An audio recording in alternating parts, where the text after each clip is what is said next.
OBS Spiritual Book Club's face-to-face with interview series in which we invite respected authors, speakers, teachers and researchers in the consciousness arena to share the stories behind the 10 best spiritual books that influence them the most on their life journey.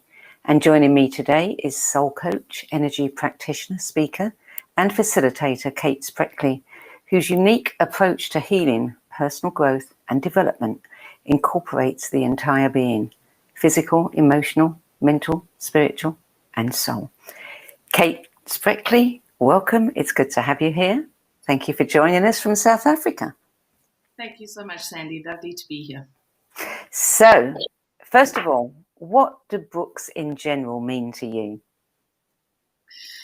Oh, so many things. I think I read a wide range of books. So, obviously there are the self-help books, there are the learnings, the teachings that you gain from those books. But then there's also the escape that you get from novels and other worlds that people have created for us to enjoy. So for me, it really is dependent on my state of mind and my state of being as to what I'm reading and when I'm reading it and why I'm reading it. But I've always found that books have a meaning and a special place in my life, and often give insights and clarity at times when I have needed it most. And are you a book hoarder? Do you like to hold on to them, or do you pass them on to others? I always attempt to keep the ones that have special meaning to me, but I invariably end up passing them on. I have had to buy a few copies of books because I keep giving them away to people expecting to get them back, but you don't often get them back. So yeah, there are a lot of books out there that I've handed on to clients and to friends and to family. So what was it like for you having to go back, review your life and pick 10 books? It was an interesting exercise. Initially, when you contacted me and asked me, I thought, oh, that's exciting. And then I kind of hit a complete blank and I couldn't even think of a single book. And I did actually have to go and stand in front of my bookshelf and then also have a look at my Audible account to see what books I've downloaded, because I have actually downloaded a few audiobooks, especially the ones that I consider to be my favorites. And then I sat quietly and I reflected back to my journey and how my spiritual awakening had unfolded, and the books that spoke to me at particular times, or I suppose key points in my life. And then from there, I suddenly remembered, and a lot of these books I refer to other people, I give to other people as gifts. Just because I think that their messages and the insights and the gifts that they share are timeless. It was an interesting exercise. And then to also reflect back as to where I was at that point when I read that book and why it was so important for me and why it had such a deep meaning, and how the insights and the information helped me at a time when a lot of the time I was pretty confused about where I was and what I was doing and why I was doing what I was doing. Yeah, I think it's a great exercise, because we don't often stop and think about, we know where we've come from, we know what's happened to us, but we don't often stop and think, how have I changed since then? And I think when we start looking at the books, that inspired us and opened up different thought processes, shifted our perceptions, then we begin to realize, my goodness, I've changed a lot. Yeah, huge. And it was a lot like that when I started looking at the books that I shared with you, because wow, I have changed. And it's been quite a journey of change and transformation. And it really is interesting to reflect back. So let's start with your first book, which is one that we've been hearing a little bit about over the last few weeks. It seems that several people have really found this book particularly enlightening. Many Lives, Many Masters, the true story of a prominent psychiatrist, his young patient, and the past life therapy that changed both their lives, Brian Weiss. Published in 1988. When did you come across that book? Well, I came across that book in my late teens.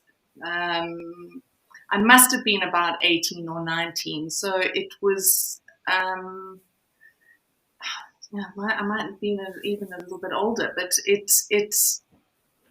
was at a time where I had explored different spiritual insights, and I was on a journey of searching. This is long before the internet and Google, and so it was quite difficult to find things to read. And I had an aunt who had started her own journey of healing a couple of years before.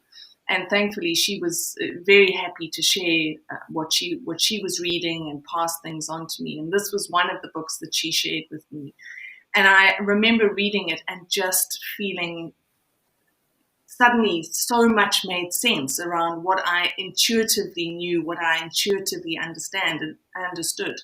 And as a child, I'd always felt that, this couldn't be just the only life that we had. I mean, I grew up in a Christian home, and going to church as a child. I remember thinking, there's no ways God is going to let me into heaven with just one life. How can I learn everything that I need to learn, and how can I experience everything that I need to experience in order to get into heaven? There's just, there's not enough time. And so there was the sense that there had to be more. And when I read this book about reincarnation and, the space between lives and the messages of the masters, it just made so much sense and really helped me to understand things that I knew intuitively but couldn't or didn't have the words to explain. Mm. Yes, I mean, it was a fascinating book. And, I've been thinking over the last few weeks, as a result of this book club, the way books came to me. And I was very lucky in that I had this incredible mentor, a woman who was an astrologer who introduced me, taught me astrology, taught me about homeopathy, taught me about flower remedies, and was always pressing books into my hand. And they were books back in the 80s. If you went to a bookstore, you'd see new books. You didn't often, unless you found a secondhand store, find the older books. So some of the real gems, how did you find them? And I was very lucky because she was a hoarder and she had books all around her house, and she had books, dating back to when she was a child. And so she would pass them all on to me. I don't think we realize how lucky we are to have the internet and to have access to them.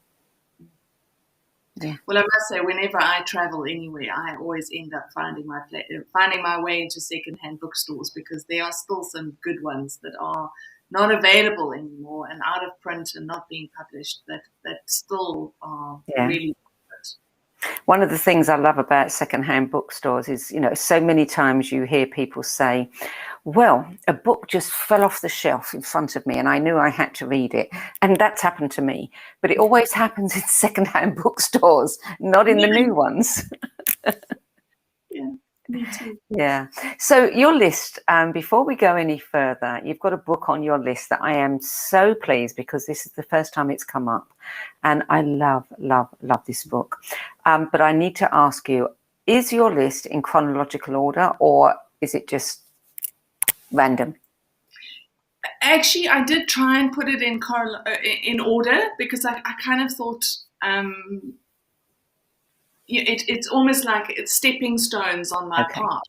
Okay. So yeah, they are. Yeah, I was wondering about keeping this book to last, as it's such a good one, but I won't, because it's integral to your story and your journey. Then we'll talk about it now, and that is The Invitation by Araya Mountain Dreamer, which was published in 1999. Tell me how that book impacted you. Well, that book, at the time that I read that book, I was in the throes of realizing and recognizing that my marriage was over, and that I was living a life that didn't speak to me, that wasn't a reflection of who I was. Even though I didn't really know who I was at the time, I just knew that this life wasn't what I needed to be living or how I needed to be living. And I read this book, and it just it touched something in me that, just the words from that poem spoke to me about tapping into myself and finding the courage that I needed to step into a life that reflected me, and reflected who I was, not who I'd been told that I needed to be, or the life that I was told that I needed to live. And it really gave me courage more than anything else. I think it was just so beautiful, the way she shares her journey and the space that she was in those deeply painful moments, whether those were emotional moments or physical moments. And I felt it.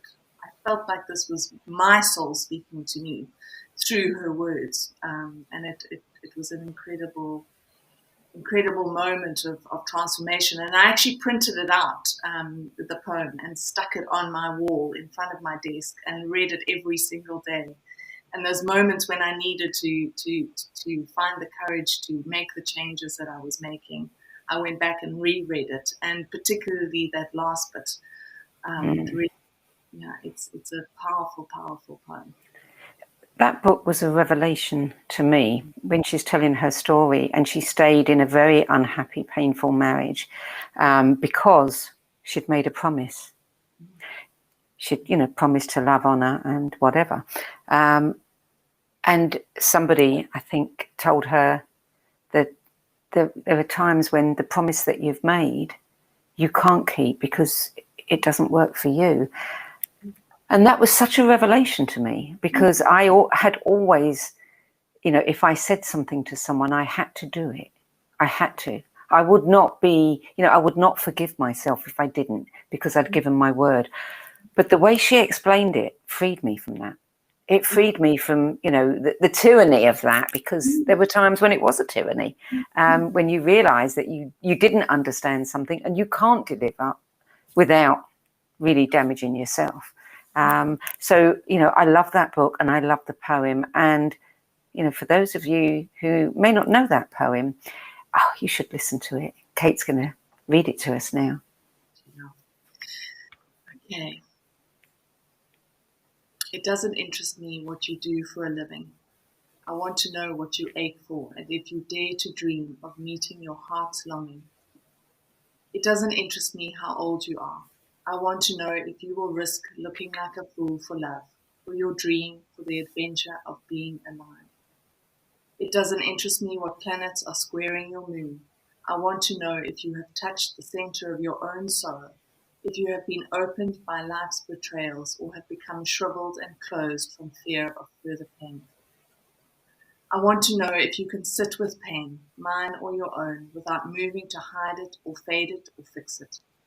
I want to know if you can be with joy, mine or your own, if you can dance with wildness and let the ecstasy fill you to the tips of your fingers and toes, without cautioning us to be careful, to be realistic, to remember the limitations of being human. It doesn't interest me if the story you are telling is true. I want to know if you can disappoint another to be true to yourself, if you can bear the accusation of betrayal and not betray your own soul, if you can be faithless and therefore trustworthy. I want to know if you can see beauty, and even when it is not pretty, every day, and if you can source your own life from its presence.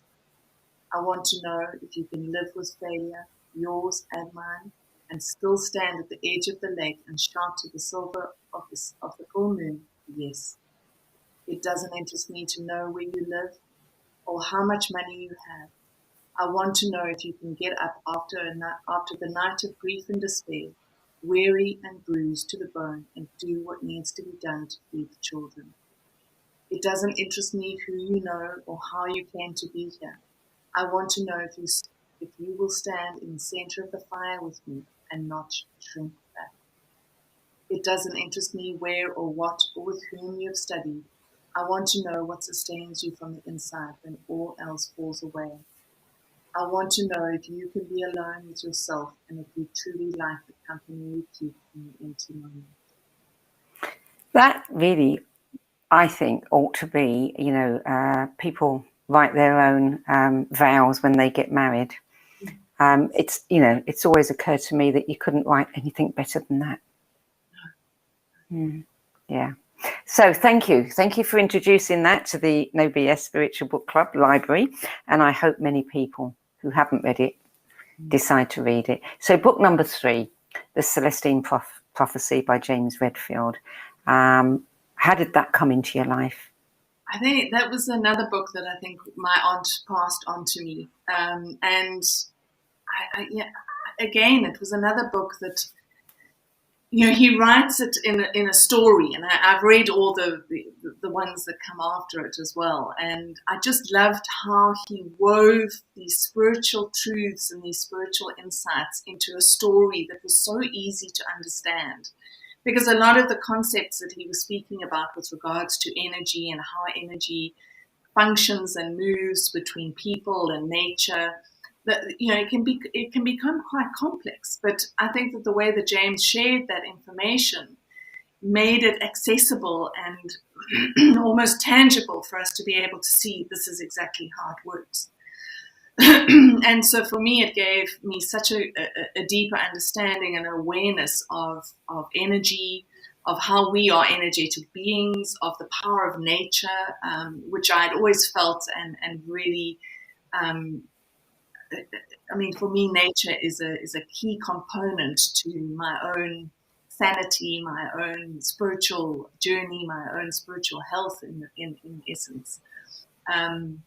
And so this book really opened that up for me in a way that I've never seen before. And these things are not taught to us. We don't. The magic of energy and the magic of nature isn't taught to us. Yes, it's found in, I suppose, fantasy novels, which I loved. I loved reading because it explored a world that isn't this normal 3D world that we've lived in. And this book really shows how that magic still exists, and when you can feel into it. And he gives exercises and examples of that throughout the book, which I also loved. So it was something that I started to play with and started to feel myself. And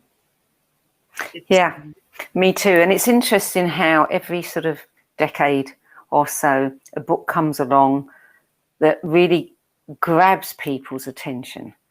People who would never look at a spiritual book. And I remember seeing that around me when that book was published. And then several years later, there was The Secret. And suddenly all of these people that would never pick up a spiritual book, looking at the movie. And it's interesting how it goes in cycles, as if, okay, new generation, they need something to wake them up. Yeah. So book number 4. Sorry, I was just going to say, I think some of these books are timeless in their messages and their insights. And there's now a movie as well, the Celestine Prophecy movie, which I've also watched and enjoyed. So. Yeah. I think they are timeless, and I think that it's also about timing. They burst on the scene at a time when people are looking for something, and it speaks to them. Yeah. The next book, number 4, The 4 Agreements. Practical Guide to Personal Freedom, Don Miguel Ruiz. This book comes up again and again. It's probably, in the top 10 of all time books in the club. So many people love it. And I did an interview with him just a few weeks ago.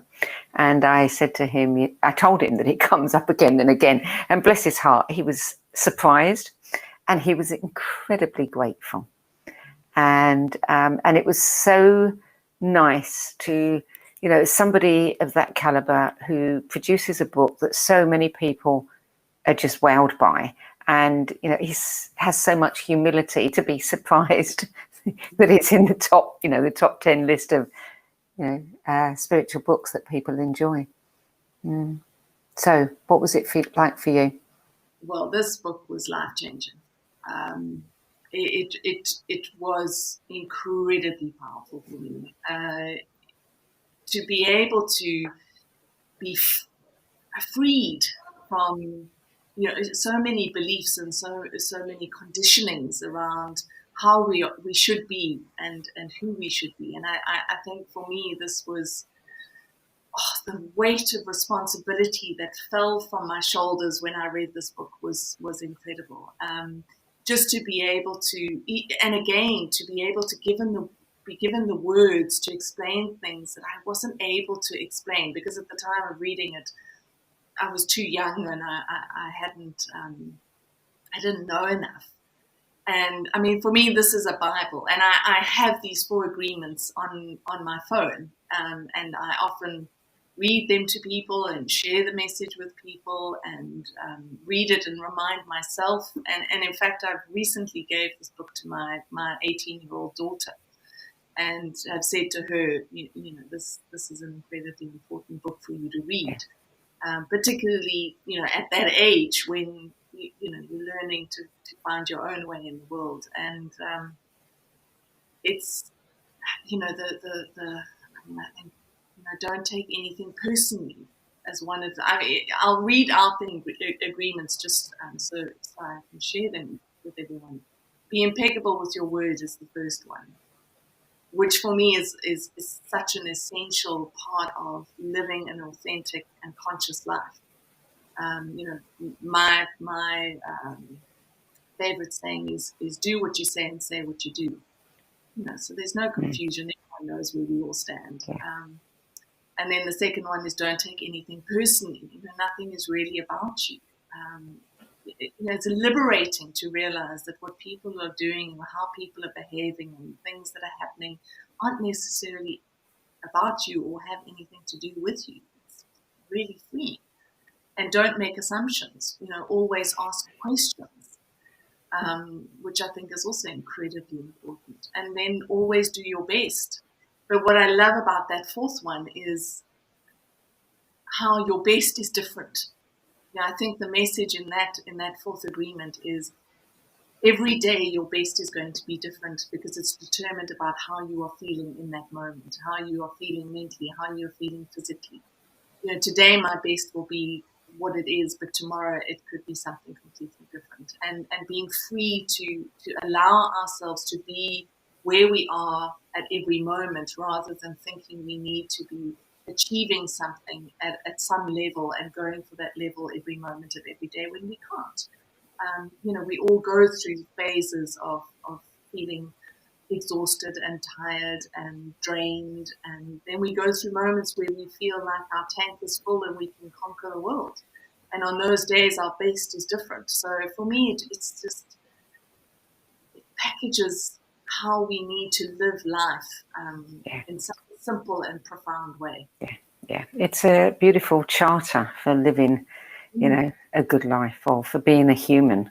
And of course, it's not especially spiritual in some people's, definitions of the word, but it is for everybody. You know, it's so simple. I love its simplicity. Yeah. Book 5, the book about the adventures that many of us wish we had had. Eat, Pray, Love by Elizabeth Gilbert. Yeah, it was another goodie. I think at the time that I read this book, my marriage had fallen apart, and I remember in one of the beginning pages of the book, she talks about lying on the bathroom floor and realizing that she needs to do something in order to change her life, and she needs to go on this journey. And I think for me, it was, again, my life was being mirrored by things that I was reading, and I remember thinking at the time, I need to go on a journey. I need to discover myself. I need to work out who I am and what I'm here to do and what my purpose is. And at the time, I had a 2-year-old and a 5-year-old, so it wasn't really possible to pack my bags and leave them behind and go and find myself. So I had to find a way to do that in amongst my day-to-day life. But I also realized through that book that, unless we actively embark on some sort of journey of discovery, despite what's going on around us and despite what's happening in our lives, we are going to be stuck in old patterns and old ways of being that are not necessarily who we are. And I think her story was just so inspiring, and so inspiring for so many, that again, giving us the courage to step out of our lives, to step out of our day-to-day routines, and to explore something different. Yeah, indeed. Yes, and she's written several good books since. So number 6, A Return to Love, Marianne Williamson, Reflections on the Principles of A Course in Miracles. Beautiful book. Yeah, this was another life-changing book for me. And I remember reading this one, and then straight after it, A Woman's Worth, which was also by Marianne Williamson. And again, life-changing.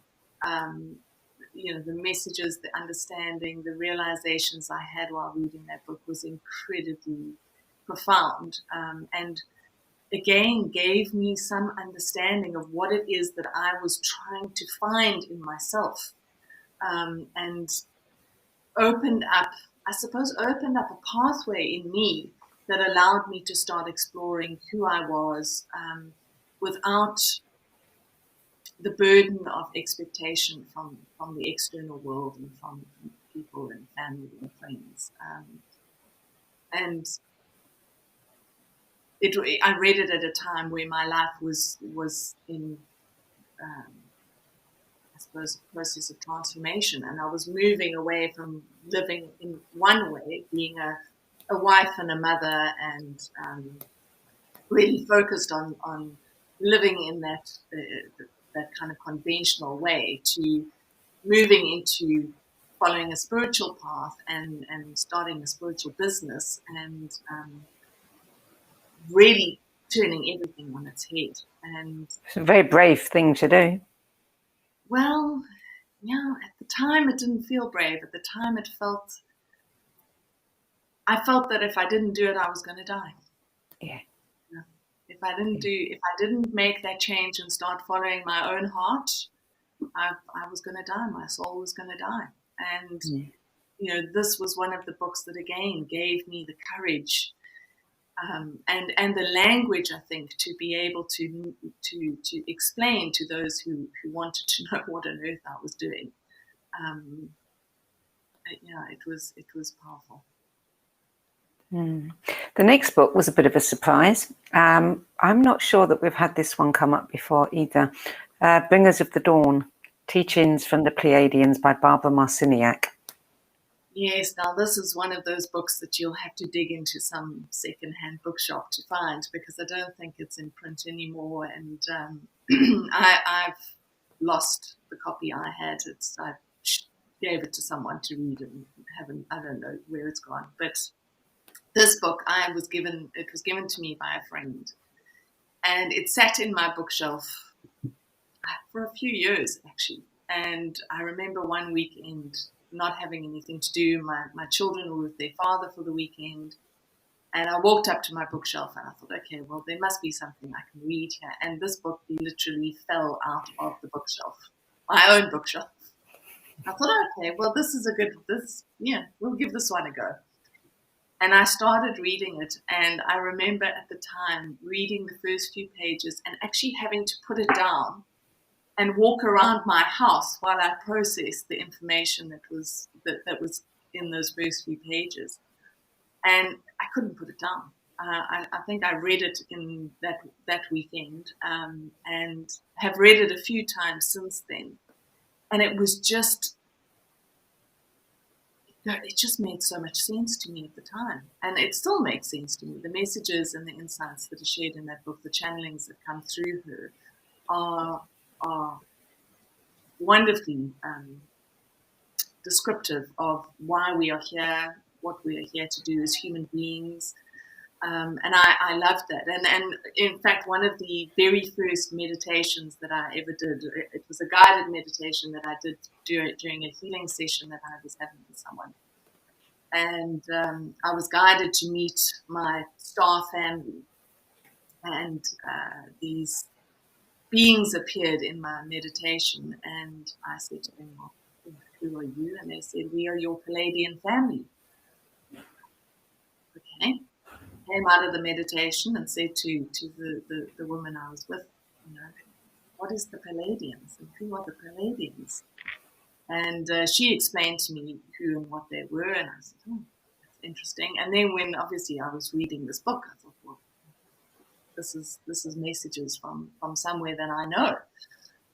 And I think that's possibly why it resonated so much. And the information is so relevant to me and my people. You know, it's interesting, isn't it? Because, I mean, there's Marianne Williamson writing about love and things that she'd learned from a book that was channeled, but has a lot more acceptance than a book about people from another planet. Yeah. And, you know, one might feel comfortable, maybe not so much today, but a few years ago, more comfortable talking about Marianne Williamson's book than Barbara Marciniak's. And as someone's just mentioned in the chat there, it takes courage, this book, and thank you for mentioning it. Yeah, I think it just answers so many questions that we all have. Yeah. Those questions make sense. Certainly to me, the answers to those questions make a lot of sense. Yeah. So that was a game changer. Yeah, that was a game changer. And also made me even more determined to follow my path and to keep going and to do what I was doing despite all the challenges. Yeah, yeah. Now, the next book, number 8, I loved this book when I first read it. Healer, Shaman, Sage, How to Heal Yourself and Others with the Energy Medicine of the Americas, Alberto Villoldo. And again, you know, I mean, when you look back at the sources of information, you're getting it from everywhere. You're getting it from the Pleiades, you're getting it from, you know, you're getting it from fiction, and now you're getting it from South America. So it's a nice rounded education in spirituality. Yeah, it definitely is. I think Alberto's work is phenomenal. I love what he does. And this book I read at a time when I actually started my own shamanic journey, where I was following the Native American teachings, which is a little strange living on the tip of South Africa and learning about Native American wisdom. And but bizarrely enough, my father's family is Canadian, and I have a great grandmother who was actually Native American. So it was, which I only found out much later. In fact, after I'd gone through the shamanic training and the initiations, and then it made sense as to why this was something that I felt drawn to do, in the path that I felt drawn to follow. And this book, he's incredibly funny. I find his humor wonderful. I think how he describes his own journey through the initiations that he went through, and the people and the teachers that he met. I think it's incredibly humbling to read what he experienced and how he went through those transformational changes, and how he changed in himself, being he was a doctor of anthropology, and he initially went to the Amazon to discover how these healers did what they did from a scientific perspective, and there he was thrown into things that he never expected to be thrown into. And so it really helped me find the humor in my own path and a lot of the things that I was having to face and go through with my own initiations. And then, interestingly enough, the energy work that I do isn't something that was taught to me by a human person, and I could never explain it. I just was taught how to do it by my own spirit guides and teachers and helpers. And Alberto did a documentary, and I can't for the life of me remember what it is right now. Hopefully it'll come to me. And where he explains the energy work that he does. and what he was taught by these shamans in the Amazon. And when I watched this documentary, it was like, that's what I'm doing. So it reinforced and gave me a language as well to explain what I was doing. And so from that moment on, I think I've read every single book he's ever published. I've listened to every interview he's ever done and every podcast that he's been on, because I think his information and the insights that he shares are again profound and incredibly powerful. So you studied the Native American, living in Africa, South Africa. Were you ever drawn? I mean, you've got, deep history of shamanism there. Were you never drawn to study any of the African? No. The indigenous culture, from my understanding and what I have been taught, there are 4 main indigenous cultures that exist in the world. In Africa, they are the Bushmen. In the Americas, there are obviously the First Nation people, the Native American people. In Australia, they're the Aboriginal people, and then in the Northern Hemisphere, or the Europe, they are the Celtic people. But the teachers are actually the only teachers out of that indigenous group are the Native American people. So the Bushmen of Africa, they don't teach their ways. They'll welcome you into their space. They'll welcome you into their ceremonies, but they're not teachers. So they don't.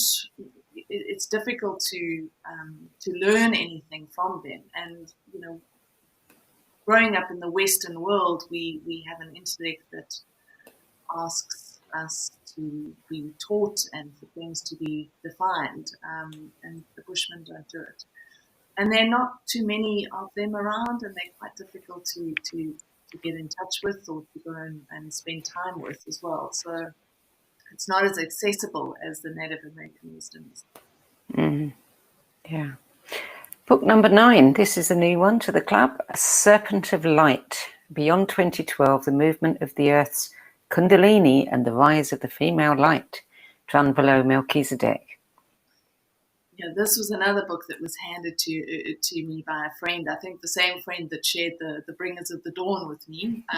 She shared this one with me, and I love John Barlow's work. I think what he does and the information he shares is amazing.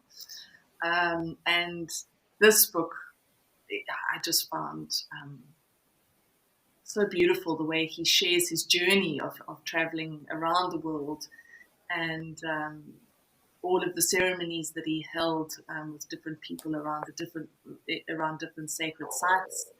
I loved it. I found it fascinating, and the understanding of the movement of the Earth's spiritual energy and how that is shifting and changing. And it explains a lot of the transformational times that we are living in now. And it just it gave me real hope for this time that we're living through and the time that we're moving into. So, the final book, number 10, Essential Guide for Healers by Caroline Myss. Wow. Caroline is one of my favorites. I absolutely adore her. I love her no-nonsense view. I love how straight to the point she is with all of her teachings.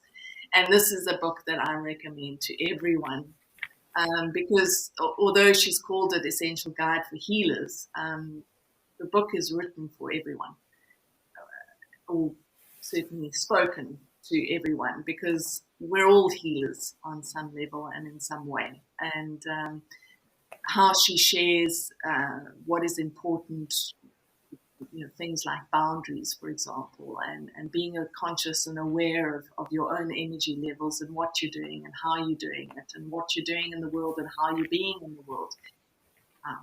It's a wonderful, wonderful book filled with insights and understandings and important messages for all of us, especially now in this time where there's so much chaos, there's so much fear, there's so much anxiety.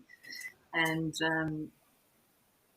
again, it's another book that just gives me hope humanity and for all of us, that we're going to move through this time and we're going to be absolutely. So what are you reading now that's exciting you? I've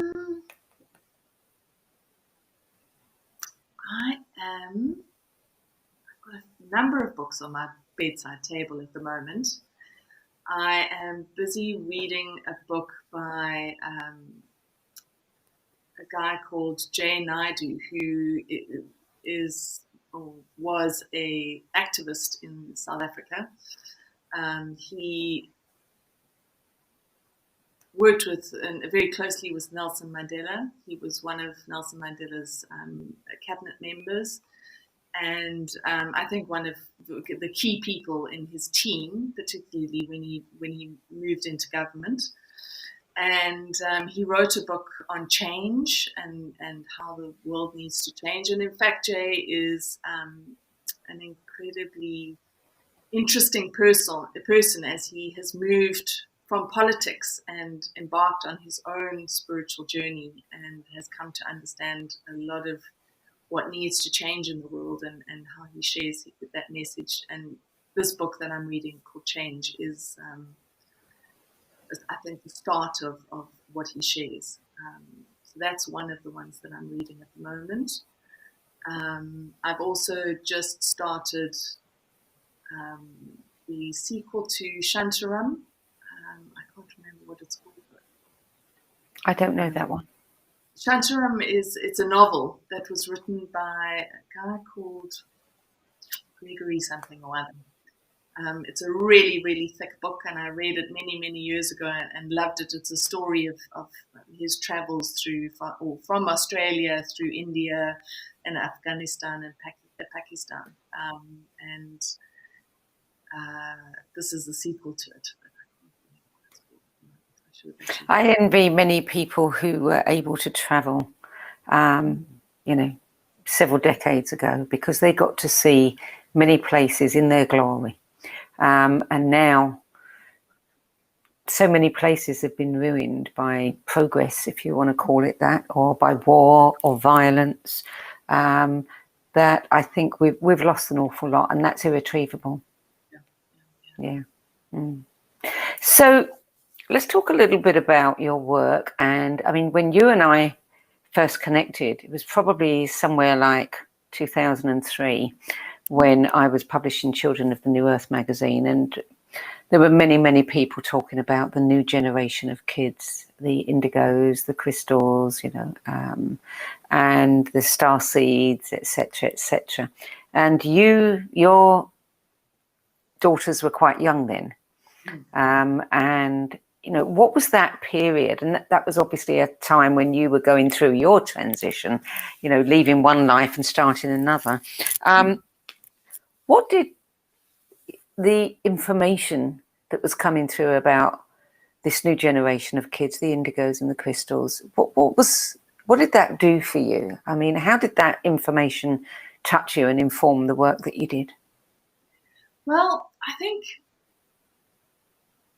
I had my first child in 1999, so she's nearly 22 years old, and I had already realized when I was pregnant, and yes, I know that when we have our first child, our life is never ever going to be the same, but I had this real sense that my life really was never going to be the same after I had this baby. And when she was she was particularly difficult baby in the sense that she had colic, she cried a lot, but looking back on it now, there was a lot of stuff going on around her. My parents were divorcing at the time that I had her. There was a whole lot of uncertainty in myself whether I was, going to be a good mom, and a couple of I think about 9 months after she was born, I felt completely disconnected from my life, And I remember going and speaking to a doctor, and he said to me, no, you're suffering from postnatal depression. You need to, go and get some help, go and see a therapist, go and join a support group, go on medication and all of this, all of which I did because, of course, I was following conventional advice, and I didn't know what was happening to me at the time. And so I did that for a couple of months, and it did not help. I just felt worse and worse and worse, but I couldn't explain what this inner turmoil was that was happening. And eventually a friend of mine said to me, why don't you go and see this energy healer, and maybe she'll be able to help you. So I went and I had a session, an energy session. I can't even explain what it was, but it was life-changing. And when I went to her, she explained to me, she said, you are an indigo child yourself, and you are in the throes of a spiritual awakening. And you're incredibly young to be going through a spiritual awakening, but there's obviously a purpose and a reason for it, and you're going to have to learn to work with it, not resist it, which obviously I'd been resisting it because I didn't know what on earth was going on. And so she kind of got me onto that path, and so I started to do the research on the indigo children, and I realized that my daughter was also an indigo child, being born in the late 1990s, and I recognized through what I was reading and understanding that I needed to be a different parent. I needed to parent my child in a different way to the way that I was parented. I also started to realize and recognize pretty much when my daughter was born that I needed to do something quite drastic, because otherwise I was going to perpetuate the patterns and the wounding and the damage that had been passed on through to me. I was then going to pass this on to my own child, and I didn't want to do that. And so at the time, I suddenly realized that there were all these incredible children that were being born, and yet the world was the same world that I'd been born into, and if it didn't change, we were going to break these children and damage these children. So I kind of went on this mission of thinking, well, I've got to change the world, because the world needs to be different for my child, and I don't want any child to grow up the way that I did. I don't want any child to get to adulthood feeling the way that I felt. So that's when it kind of started, and I started reaching out to a lot of people actually in the States, because there was a lot of information out there at that time, and started writing and sharing information and insight around the indigo children. And then I fell pregnant with my second daughter, who was born in 2002, and she was a crystal child, which is the next generation, I suppose, of indigo children. And I realized again that things really needed to be different. And when I was pregnant with her, I was still having regular energy sessions, and was meditating and really trying to connect with that spiritual part of myself. And I remember in one particular meditation, I was guided to connect with this crystal consciousness, this Christ consciousness. And I was pregnant with Sarah, my youngest daughter, at the time. And I connected to this consciousness, and I can tell you that I have never felt anything so powerful in my entire life. Not then, not before then, and not since then, because it was out of this world. And I realized in that time how connected this crystal or Christed consciousness was, and how these children were connected on a level that is so hidden and subconscious for us, but is so real and conscious for them. And I remember at the time being very aware of there were some horrendous things that were going on. I remember there was a school in Russia that someone had walked into with a gun and started shooting. And I remember watching my own daughter having nightmares and waking up screaming for absolutely no reason, and realizing that there was a ripple effect of that kind of trauma that was happening to those children in Russia. My daughter was feeling it. And I started to see how connected these kids were, and that parents and teachers and educators needed to know that things need to change, that we need to start doing things in a different way. We need to start parenting our children in a different way. We need to start educating our children in a different way. And we need to start changing the world so that it is more supportive of these more evolved souls that were coming onto the planet. So that's really where my journey started. I was determined to change the world for children. So as a parent of young children at a time when all this information was pouring forth, and many people had a lot of expectations of these children, some a little bit too much, irrational expectations that they were going to save the world. And those children are now grown up. So what do you see now? Do you see the promise fulfilled, or do you feel that some of these children are just, so shocked by the way we have damaged our world that, they don't want to know? Sandie, it's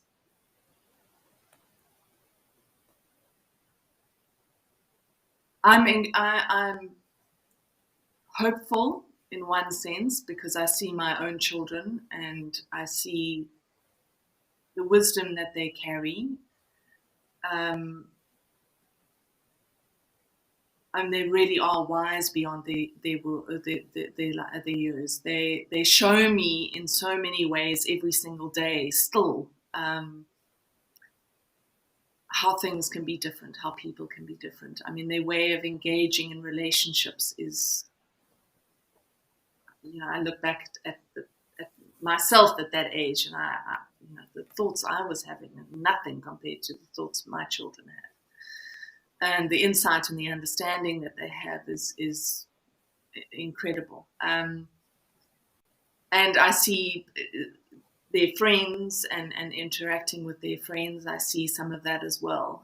However, there is the other part that is heartbreaking for me when I see how many of these children are suppressed, how wounded and traumatized they are by the world that they have been brought into, by the families that they have lived within.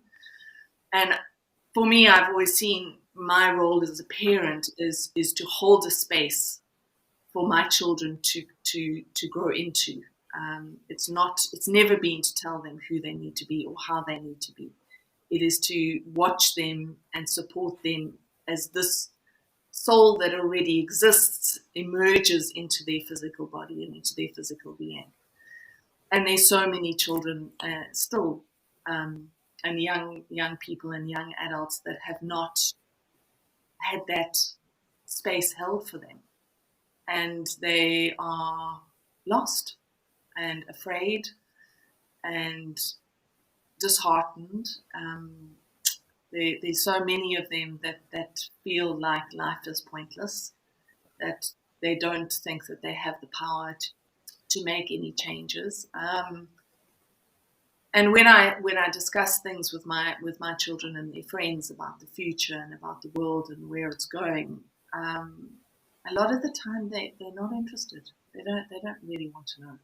They don't want to engage with how this world is now crumbling. What do they want? They want to live their lives their way. Mm. And there's a part of me that thinks, we should be engaging with them and we should be getting them involved. And then there's another part of me that thinks, well, if we're living in the space where there are these two realities, the one is the old reality, the old world that is busy falling apart, and there's a new one that is being birthed, and we're in the birthing process. Well, maybe these kids just need to get on with doing things their way. Let the old world fall apart. As we did, as every generation has. Exactly. Yeah. Yeah. But I do think that there are a lot of them that need support, they need help, they need to have the trauma that they have been through released and cleared, which is important. So before we close, tell us a little bit about your work today. So you're now a shamanic practitioner, an energy healer. I mean, you do a number of things. Yeah, I do a number of different things. I kind of work very much with the individual person and what is necessary and what is needed for them at the particular time that they come to see me. But there are a number of healing processes that I do. I discovered in my work that in the first 28 years of our lives, there's an energetic pattern that is created. And that energetic pattern doesn't necessarily support our soul and our soul development. So there's a process that I work to clear out that pattern from an energetic perspective and allow the soul blueprint to emerge into the person's field or into their consciousness, so that they can actively start working with that. I also run courses, personal development, spiritual growth.